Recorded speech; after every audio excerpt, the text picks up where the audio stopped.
This video is sponsored by TrakMotive. 4 great lines, 1 great company. Visit TrakMotive.com for more information.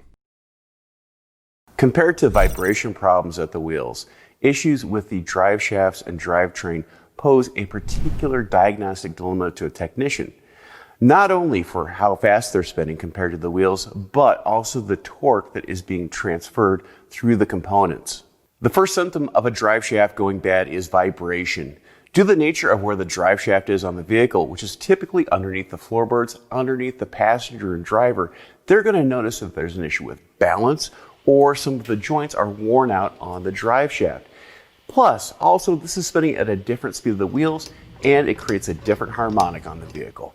Probably one of the most interesting signs of a worn out drive shaft component is abnormal noise. These may be intermittent in nature when the driver or even the technician on the test drive notices these noise.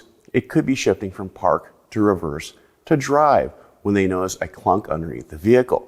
Or it could be felt at a stoplight when they go from the brakes to the gas. Other abnormal noises that can happen are with the balance shafts and other issues with the shaft being damaged at the body itself.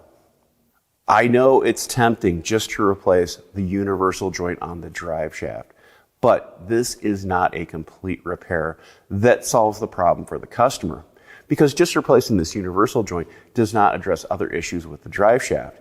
For instance, a bushing could be worn out, or a center support bearing could need replacement down the road. So replacing the entire shaft may be the correct solution for that vehicle to return it to like new condition. I'm Andrew Markell. Thank you very much.